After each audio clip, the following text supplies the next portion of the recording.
안녕하세요. 저는 도깨비 캐릭터 브랜드 따리몽땅을 운영하고 있는 투즈 디자인 스튜디오 대표 황소연입니다. 시청자 여러분 만나서 반갑습니다. 최근 한국의 전통적인 요소를 현대적인 감각으로 재해석한 브랜드들이 주목을 받고 있는 가운데 한국 전통 도깨비의 가치를 현대적 감성으로 복원한 캐릭터 브랜드가 등장해 화제다. 사람을 좋아하고 복을 나눠주는 듬직한 이웃 같은 한국 도깨비의 캐릭터를 만든 황소연 대표. 이번 주 화제인에서는 단순히 귀여운 캐릭터를 만드는 데 그치지 않고 잊혀가는 우리 전통 문화를 다음 세대에게 전달하기 위해 노력하는 투즈 디자인 스튜디오의 황소연 대표를 만나본다.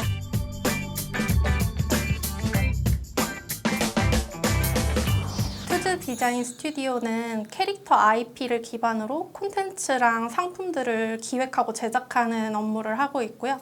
현재는 따리몽땅이라는 캐릭터 브랜드를 중심으로 해서 이제 다양하게 디자인들을 전개해 나가고 있고, 출판이나 공간 디자인, 이쪽 로컬 디자인 이런 쪽으로도 저희가 점점 확장해 나가고 있습니다. 네.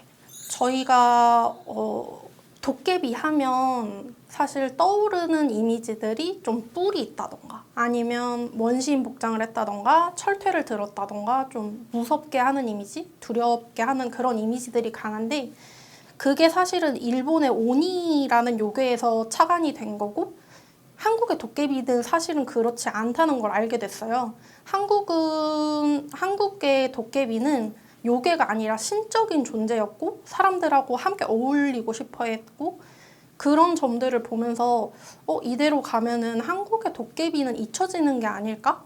좀 한국의 도깨비로서는 이런 편견과 오해가 조금 억울할 수도 있지 않을까? 그런 생각들을 했거든요. 그래서 이걸 조금 캐릭터로 재밌게 풀어서 사람들한테 그런 편견과 오해를 없앨 수 있으면, 또 그리고 한국의 도깨비라는 존재가 정말 재밌는데 이런 걸 사람들이 많이 알았으면 좋겠다라는 마음으로 시작하게 되었습니다. 일단은 가장 공들인 부분이라고 하면 저희가 귀엽게 만드는 것도 중요하지만 그 한국 도깨비의 특성을 담는 걸 가장 공을 많이 들였어요. 사람들한테 친근하게 다가가려면 애들이 어떤 모양을 해야 될까? 그리고 도깨비는 오래된 물건에서 이제 도깨비가 되었다는 설화가 많이 있거든요. 저희가 거기서 영감을 얻어서 이 보따리, 오래된 보따리가 도깨비가 되었다는 그 스토리를 만들었고, 거기서 착안을 해서 이렇게 보따리 도깨비가 나오게 되었거든요. 그래서 단순히 외형적인 귀여움이 아니라 좀 나타나는 표현이나 행동 뭐 이런 것에서도 조금 어리숙하고 어리버리할 수 있지만 좀 더 귀엽고 친근하게 다가갈 수 있는 한국의 도깨비를 만들고자 했습니다. 사실 보따리 자체도 있지만 저희는 한국의 도깨비에서 조금 독자적인 해석을 더해서 사람들 곁에 머물면서 복을 전하는 존재라는 해석을 조금 더 추가했거든요. 그래서 애들마다 전할 수 있는 복을 따로 설정을 했어요. 원래는 한국의 도깨비 하면은 뭐 재물을 주거나 하는 게 대표적으로 나와 있는데, 그렇다 보니 메인 캐릭터인 따리보 씨는 재물운을 주고, 따따라고 하는 두 번째 친구는 시험운, 합격운, 성취 이런 거를 하게 해줘서 좀 수능을 앞둔 친구나 고시를 앞둔 친구들에게 인기를 얻고 있고, 리리는 먹을 복이랑 마음의 평온을 주고, 보보는 잠재력을 일깨워주고, 또 CC라는 캐릭터는 즐겁게 해주고 대인관계 운을 좋게 해주는 그런 복을 전달하는 존재입니다. 저희는 일단 캐릭터 브랜드라고 하면 캐릭터를 만들어서 사람들이 이제 구매하게 하고 소비로 끝, 이게 싫었어요. 그래서 계속 경험으로 좀 확장하고 내 일상의 전통을 함께하게 하고 싶다, 이게 크다 보니까 좀 공예를 같이 하시는 분들이나 아니면 그렇게 국가유산문화체험센터에서 연락이 왔을 때도 흔쾌히 이제 같이 참여해서 좀 더 많은 분들한테 알리고, 저희가 당장에 판매를 하는 것보다 알리는 것과 좀 사람들이 경험하게 하는 것, 그거에 집중을 많이 하고 있고요. 이제 요런 잔 같은 경우에는 이번에 도예를 하시는 분들이랑 같이 협업해서 나오고 있는 신제품이고요. 이것도 가죽 공예를 하시는 핸드메이드로 만들어진 키링이거든요. 이런 것들이 이제 사실은 캐릭터에서 많이 추구하는 스타일은 아니에요. 왜냐면 단가는 높고 캐릭터를 비싸게 소비하시려고 하시진 않거든요, 원래는.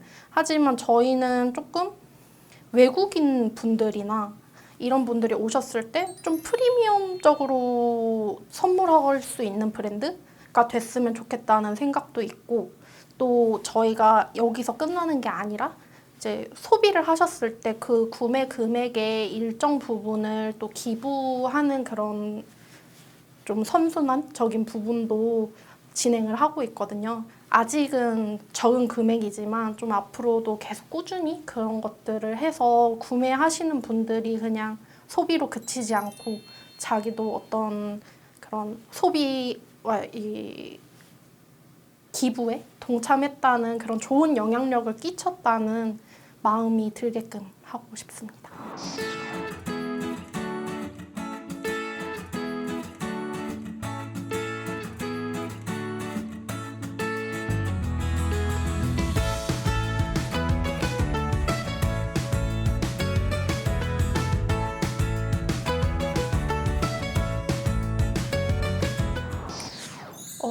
한국적인 걸 다룰 때 저희가 가장 조심스러운 부분은 왜곡하지 않는 것.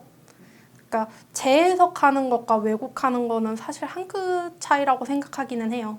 하지만 재해석을 하더라도 내 안에서 딱 기준이 있고 그 선을 넘어가서 왜곡을 하지 않는 거에 집중을 했고요. 저희가 도깨비를 표현할 때도 마찬가지로 어느 정도 뭐 귀엽게 만들거나 뭐 약간 재해석하는 부분이 있더라도 이 원래의 본 모습 자체를 아주 바꿔버리는 거는 지양하고 있거든요. 그래서 그 부분이 가장 중요하게 생각하는 포인트 같습니다. 아무래도 두 가지가 있는데 첫 번째는 재정적인 것. 왜냐면 제가 원래는 인테리어 디자이너였어요.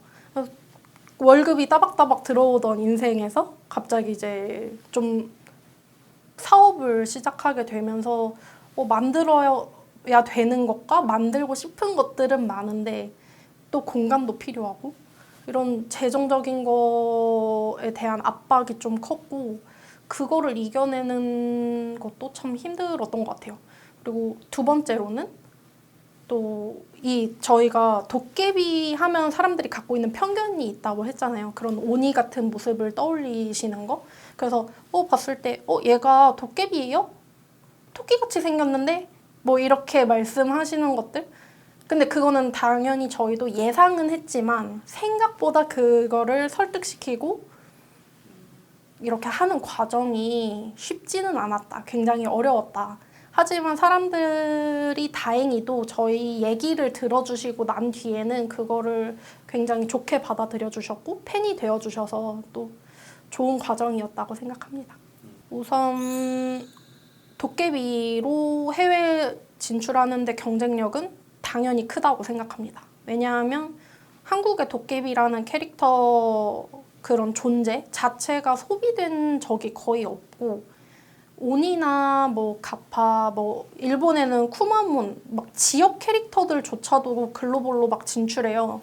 근데 한국에도 정말 재밌고 이런 그런 존재들이 많은데 특히 도깨비 같은 경우에는 신적인 존재이지만 어리숙한 면도 있고 사람들하고 친근하게 지내고 싶어하고 장난도 치고 이런 재밌고 특별한 요소들이 있거든요.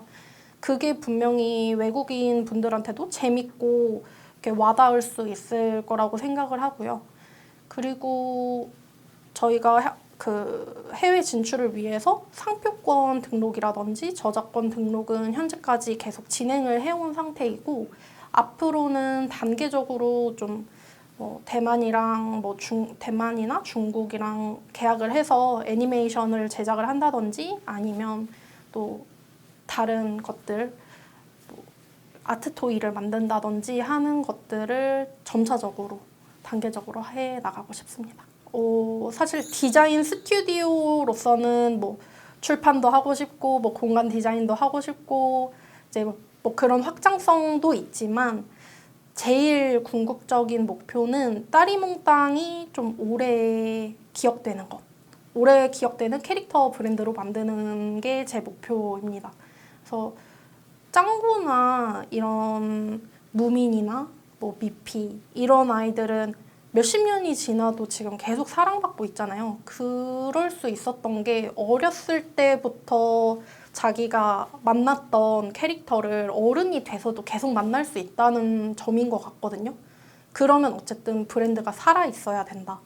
브랜드가 죽으면 다시 만나고 싶어도 만날 수 없으니까. 그래서 꾸준히 열심히 해내서 꼭 따리몽땅을 오래 기억되는 브랜드로 만들고 싶습니다.